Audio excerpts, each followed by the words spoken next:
What's going on YouTube? West Hobbies RC. So today we are back with part 3 of the Goblin RAW Nitro 580 build. So in this build we're going to get the tail casing done, tail boom, try to get as much as we can and still keep it to around 30 minutes. So I'm not going to bore you with it. We're going to jump right into building the tail. Okay, so we're going to go ahead and get started on the tail assembly. So you're going to unbag everything you have. You have your tail shaft, you have your grommets or your O-rings, you have your shaft, and you have some shims and washers. Now on these little shims right here, the little silver ones, there's going to be 4 in the pack. Now it tells you to add 1 per side. Check preload if it's tight. Give it about 20 to 50 flights. Check it again if it starts to get a little bit of slop in the tail grips to add another shim. So just set those aside. So the first thing we are going to do is we are going to take a little bit of grease on our finger, just like we do with everything, and we want to go ahead and grease these O-rings up. I like to just kind of roll the O-ring around in the grease, and then you are going to insert these O-rings into your tail shaft hub just like that, and you're going to do the same exact thing on the other O-ring. Get that inserted and we move on. Okay, now that we got both O-rings in, a quick little note to make sure you have no grease sticking through. If you do, use a driver, clean it out with a little bit of alcohol, so that way when you insert your tail shaft, your tail feathering shaft, you are not getting any kind of grease down in those threads and compromising your Loctite. So you're going to go ahead and carefully push them through. It can be a little tight and a little tricky. I like to use my fingernail and just kind of roll this through. Now you can see a little bit of grease got in the threads, so we're going to take our 1.5 millimeter driver and we are going to get all that out. Use a paper towel to wipe it off, and then we'll shoot some rubbing alcohol down in there to make sure that the threads are clean, because you do not want to get any grease on your Loctite. So go ahead and center the shaft about as best as you can center it by eye. It's not that important. Make sure that your O-rings are pushed in. So now we are going to take our first shim, which is going to be the bronze, copper, whatever you want to call it. And then we're going to take our little thin shim, and we're going to do the same on the other side. We're going to take our bigger shim, we're going to slide it on, and then we're going to do the same on the other side with the thinner and smaller shim. And then now we're going to set this aside, and we are going to get the thrust bearings into the actual grips. Okay, so we have our thrust bearings laid out here, and we have our tail shaft laid out here. So now what you will notice here, and in the manual it's going to tell you a larger ID and smaller ID, just like assembling the main blade grips. So your larger ID is going to be the first one, then your thrust bearing, and then the smaller ID. A quick way to check that: grab your tail shaft, slide the outer ring on, wiggle it. We'll know that this right here, small ID. You grab this one, there's going to be a little bit of play there. That's larger ID. So that way you have a quick note of which one is which. So now we need to pack these bearings with grease, just like when we did the big ones in the blade grips. So you can take a little bit of grease on your finger, go ahead and smush it through here, get the entire bearing coated in a nice coat of grease. Always pack your bearings. Go ahead and do that all the way around, and then we move on. Okay, so now we are ready to assemble our grips. So I always do this just like on the blade grips, as in the driver. I take a 1.5 millimeter driver. This is the head of the bolt here. So we're going to assemble it as small thrust bearing, and then your actual bearing itself, you want closed side, if you can see that, towards the bolt, and then larger. And then we're going to take our little spacer, and then we take our grip, and it's just as simple as dropping the whole assembly down into here. One is done. We're going to do the same on the other one. Smaller ID, grab the bearing, close side towards the bolt. Larger ID, shim, grab your blade grip, and we are going to just drop the entire assembly down in there, just like that. And then we can move on to assembling them on the shaft. So now that we have our shaft ready, we already went ahead and got our shims on there. Double check, make sure they are still there. So I'm going to use my finger to hold this side, and I'm going to take my grip, and I'm going to just simply drop it down. Carefully and easily wiggle it as it goes down, so that way none of the shims fall out. You're going to need a 2.5 millimeter driver. Loctite your screw. Go ahead and get this screw run down. Okay, now it's spinning the whole shaft. We are going to flip this over and do the exact same thing on this side. Go ahead and Loctite your screw. Have another 2.5 millimeter driver ready. So we have our screw Loctited. We have another 2.5 millimeter driver ready. We're gonna go ahead and start it, spin it down till the entire assembly spins. And then now we're gonna grab our other 2.5 millimeter driver, insert it into this end, and tighten down. Give it a nice good torque. Everything should still be free and smooth. It should feel a little tight, no play, but it should be a smooth rotation. So now that this is assembled, we can move on to assembling the pitch slider. So before we go ahead and do the slider, let's go ahead and get the balls on. It's going to be a 1.5 millimeter driver. You are going to slide the screw through this way. Use retaining compound. So put a dab of retaining compound on there. Take your ball end. Go ahead and get it started by hand. Snug it up. And then it will be a 2 millimeter driver on the ball side. And tighten it down. And now do the exact same on this side, and we can start with the pitch slider. Okay, so for the pitch slider itself, you are going to need your little plastic arms and the pitch slider. Now notice the way on the pitch slider, it is recessed right here, and it is threaded on this side. So we're gonna take these little plastic inserts, if you can see those, and they are going to slide into this arm like this. So they are going to just slide in there. And then we are going to slide, don't drop them because they fall right out. So you got to be very careful. Go ahead and get this whole assembly slided into here. And then you're going to take your 1.5 millimeter driver with retaining compound and carefully get it all to slide through and tighten it down. Do the exact same on the other side. Make sure after you torque it down, everything still moves freely. Do the other one and we move on. Just note that when you slide these little arms on, you're gonna notice an S. On one side of the arm, there's gonna be an S. So they need to be opposite of each other. So if your left side has the S, your right side, it needs to be on the other side. So that way they are positioned correctly. So now we're gonna take a little bit of grease, and we are going to put a little bit of grease on our tail shaft here. Just get the whole shaft nice and covered. Have a paper towel with rubbing alcohol ready. And go ahead and slide this assembly down. Very simple, very easy. SAB on the grips faces up. And then this is where that little S comes into play. So you can snap your ball links on. So have them right there and close to each other. And go ahead and snap them on. Now we have a movable, workable tail shaft. So now we can move on. Okay, so now we are going to go ahead and get started on the tail casing. So we grabbed our tail casing out of the bag. We went ahead and got the bell crank base out, and we are going to look and notice which side. This is going to go right here. It's gonna fit into this top little groove. We are going to run our screws in from here.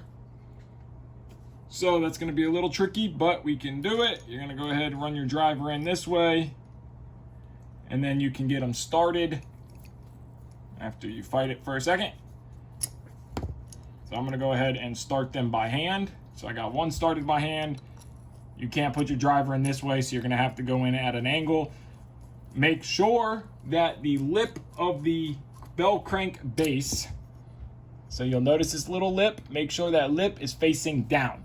So now on this side we have a direct run to the screw, so we're going to need Loctite. Go ahead, get some Loctite on your screw, run it straight through here and tighten this down. If you try to put it in the bottom hole, it will not fit. If you try to put it down here, it will not fit as this is a bigger side. So now that we got that done, we can go ahead and we're going to grab our tail belt, get it stretched out, and we're going to take our tail belt, make sure it is the proper way, We are going to feed it through our boom here. We are going to take our pulley.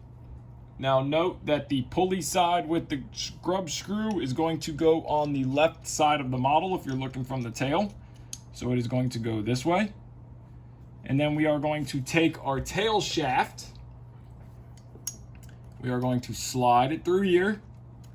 Now note, see that little spot right there, that little flat spot indentation? That is going to go to the grub screw side right here. So if you'll notice, you can see it line up. You want to line that up, and then you're going to put your grub screw in. Your grub screw is going to be a 2mm driver, and we are going to be using Loctite. So Loctite it up good, couple dabs on the screw, get it ready. Go ahead and find that spot again. So we know it's right there, if you guys can see that. So I'm going to go ahead and rotate it so I can see it. Spin it in. You guys can't see nothing. When you get to it, leave it a little loose and you can feel if you're in the spot. Feel it wiggling back and forth. You can feel it. We know we're there. We know we're good. So now we're going to go ahead and tighten this all the way down. Take yourself rubbing alcohol, paper towel, clean up the excess Loctite that runs out, and we move on to the next step. Go ahead and take your bell crank, and the bell crank is going to go on the model. So if you're looking at it this way, it's going to slide into a nipple that goes there, and this is going to go this way. So it's going to ride just like this, SAB facing out, so it's going to ride like that. So with it riding like that, we know that we need the ball itself to stick out this way. So we're going to take our screw. You will also notice there's a little recessed spot for the screw head, retaining compound, and then you take a 1.5mm driver on the screw, 2.5mm driver on the ball. Go ahead and tighten it up, snug it down. Now we're going to take the other ball that we have, and it is going to be a 2mm driver, and that one gets Loctite. So grab your Loctite, put some Loctite on this guy here, and we are going to use the bigger of the two included washers. Goes on to here, and that one is going to drop down so it goes in from the opposite side. So spin it in and tighten it down. So now your bell crank should look like this. Again, it's going to sit down onto here like this and screw into there, and then that's going to be for back and forth. So now we can take our last screw here, which is going to be our big guy. We have a lock nut on it. We are going to use retaining compound. So go ahead and put yourself a bead of retaining compound across the whole top of the screw. We are going to feed the screw in. So it's going to sit like this. So the screw is going to go in from the bottom up.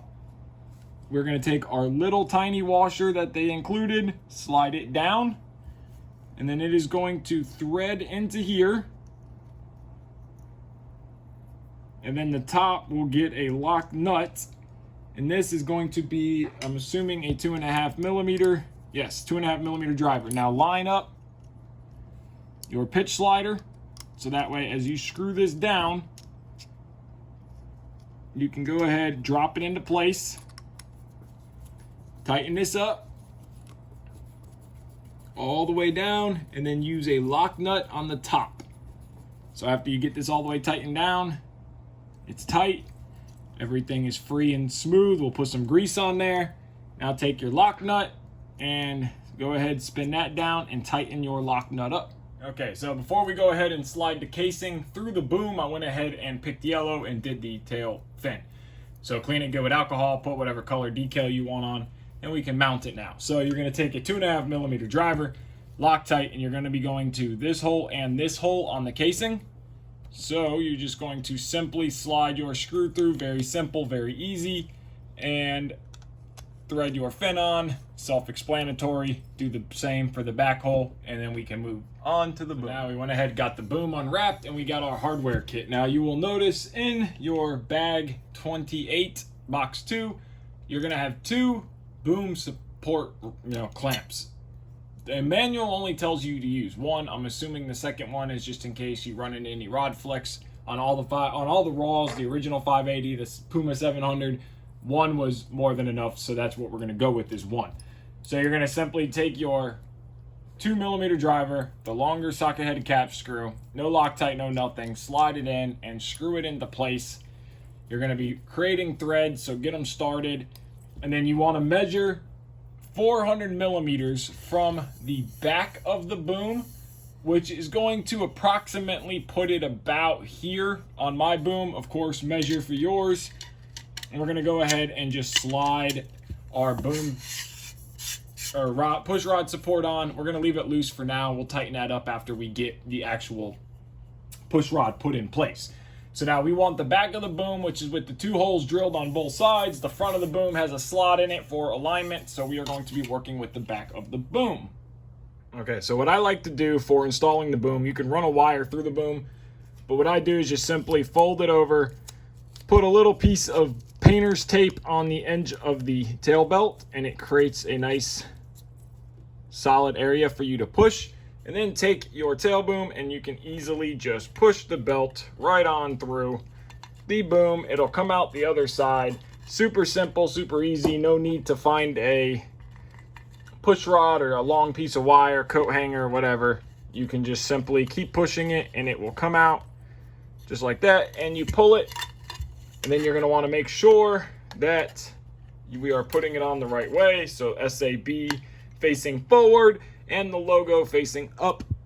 And then we are going to make sure that it is on the tail pulley, and then just simply push it onto the casing. Line up your holes, and then you're going to use a 2mm driver and these little button-headed screws. Loctite. Go ahead, tighten them down. You're going to have 4 total. You're going to have 1 here and 2 on each side. Get those tightened down and we can move on. So the next step is going to be your rudder servo. So whatever servo you are using, we are using the Razor T1 rudder servo. Very nice servo. The cyclics look great. The rudder looks great too. So of course, being a nitro, we are going to rubber mount them.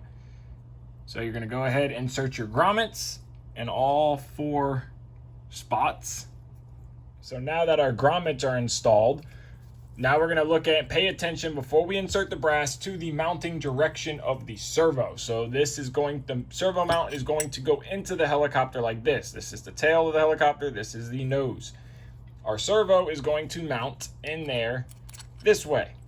So these brass inserts need to be installed like I did on the very first video, because that is the way I had them going in my head. So you go ahead, install your brass inserts just like this, flat side towards your mounting surface. Now that our brass inserts are installed and installed properly, we're going to grab our tail servo mount and our servo, and we're going to grab the carbon fiber plate and screws included with the SAB kit, and you are going to simply slide them down. Loctite, 2.5mm driver, line your screws up. Find the screw hole, and that's a problem. The screws are too short, so we need to find longer screws. Okay, so we went ahead, we found longer screws. They're a little too long, but they will work for now. I can go back and cut them off later. They're an M2.5 thread. The screws that come on it are M2.5 by 8, and these are M2.5 by 20. They're all I had, and they actually might not, yeah, they're gonna be too long. So we'll go back and cut them off, but go ahead and screw your servo down. Pay attention to the direction of your servo. You want your spline to be towards the back of the helicopter. Okay, so actually what I ended up doing, as you can see, I used the stock screws. So I used the longer 20mm screws to pull the servo down and collapse the grommet, and then come back with the stock screws, and they grip perfect, allow you to tighten it fully down, and then take the long screw back out and replace it with the shorter screw, so we don't have to cut anything off.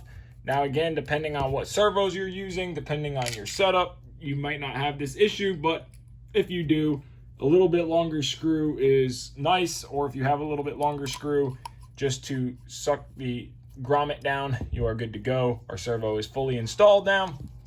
Now you're going to center your servo, which I have already done. I'm using the torque arms. You can use whatever arm you want. the important part is that you have 18 millimeters from center hole to center hole. So we're going to go ahead and slide our servo arm on to where it is centered. And then we are going to take the included bigger servo center screw just so they all match. A little bit of Loctite, and I'm going to run this guy down here like this. And then on these torque arms, they have a pinch style. So on that screw is a 1.5 millimeter driver. That was a 2.5. And then I'm going to do the same, a little bit of Loctite on this screw. And I'm going to pinch it down prior to tightening it all the way down. So I'm going to go ahead and tighten all this up, and we can move on to mounting it in the helicopter. Okay, so now we have our servo ready to install. On the model itself, you will notice there is 2 holes here. Now these 2 holes that are going to be this one and this one are where your screws are going to slide through. So we're going to slide this guy up here, just like this. Line up our holes from the top where we can see them. Of course, I dropped the screw. You always have to do that. Go ahead and start this screw, 2.5 millimeter driver. Don't tighten it all the way down yet, just snug it up. Grab your next screw, Loctite, same thing, tighten it down. That is again gonna go into these 2 holes. So you can see where screw number 1 is, and then screw number 2 is going to slide in just like that. Go ahead, now you can tighten the other one down. And now we can move on. Okay, so now we are going to go ahead and move to the boom clamp install. So we got our tail servo all mounted. We already seen that. So now we're going to go ahead and unbag box 2, page 29. You're going to get all your tail clamps and screws and everything that we need. So the first thing that we are going to do is you're going to have this little rubber grommet washer. So now if you notice, this 2 different style clamps. This is going to be your front clamp, and it goes in there like this, and this is going to be your back clamp with the SAB. This little rubber ring is going to go into the rear clamp. So just go ahead and insert that into there like that. Very simple. Now, next step we are going to do is you're going to take one of your M3 by 12 millimeter screws and your M3 lock nut. So you will notice that this screw goes into this way, and your lock nut recesses on this side. Now remember, of course, like I've said 1,027 times, no Loctite on a lock nut. So just go ahead, get a couple threads started, and then you're going to do the exact same with your M3 by 12 and your lock nut for your front clamp.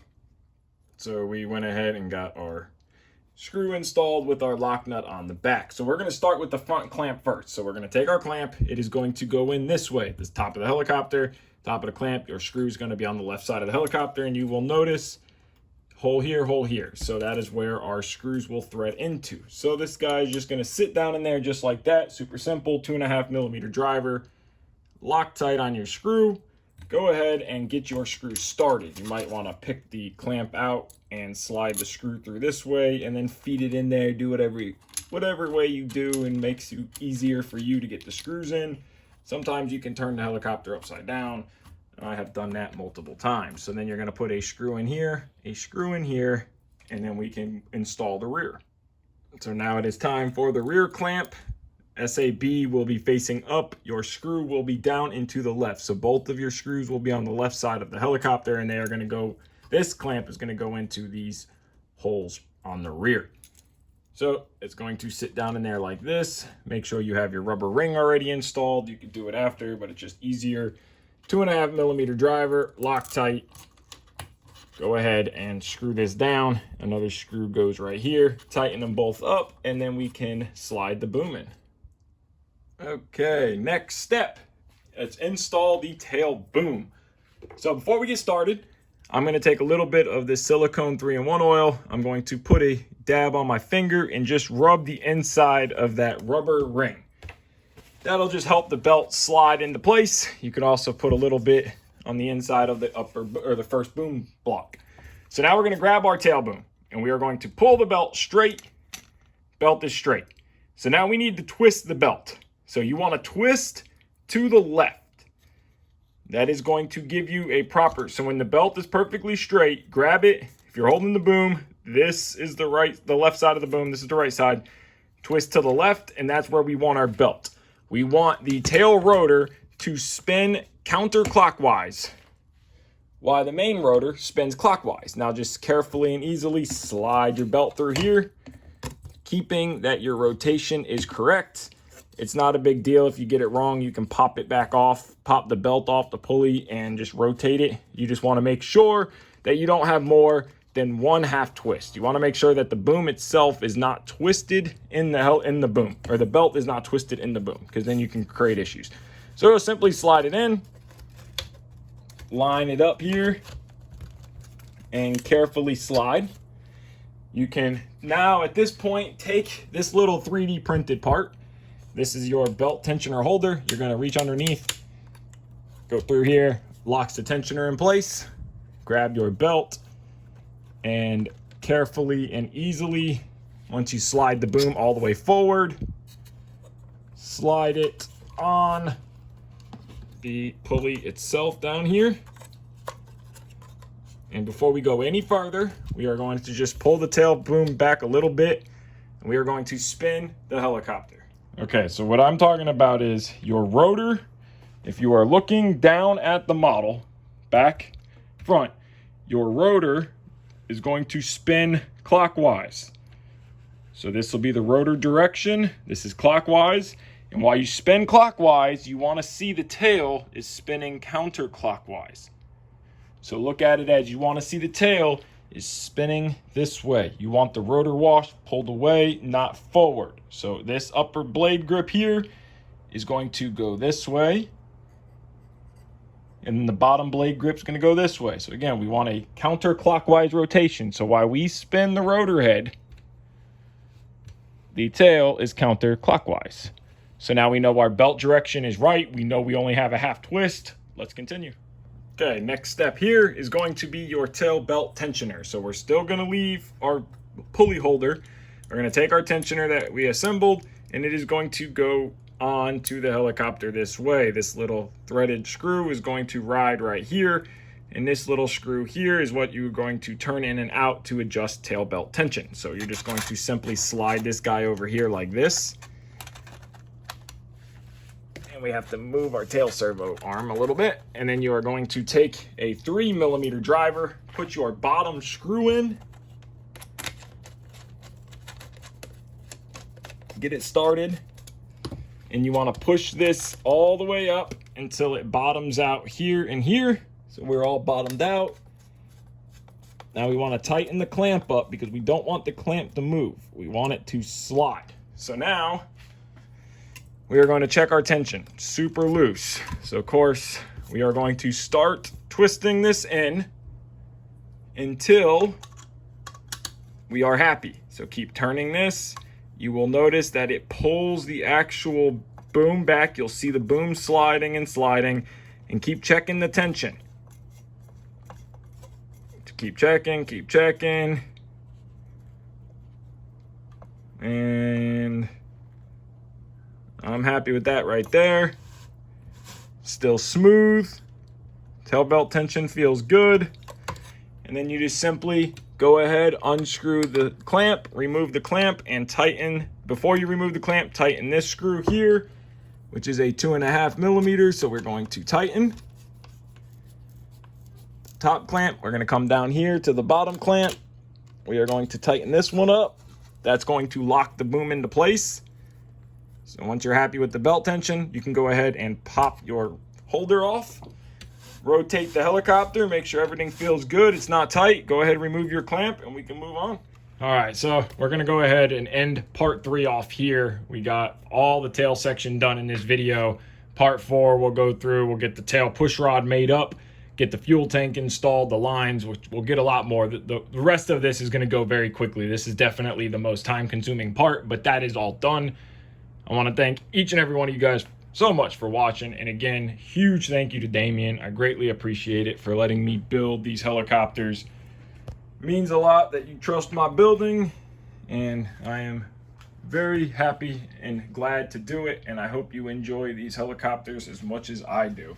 And I hope each and every one of you guys enjoy these build series and you learn something from them, because I get a lot of people that message me, that email me, that talk to me and tell me how much this has helped you, and it's exactly what I like to hear, and that's what these videos are for. So if you guys like this video, please give it a thumbs up, subscribe, take care, and have a great day.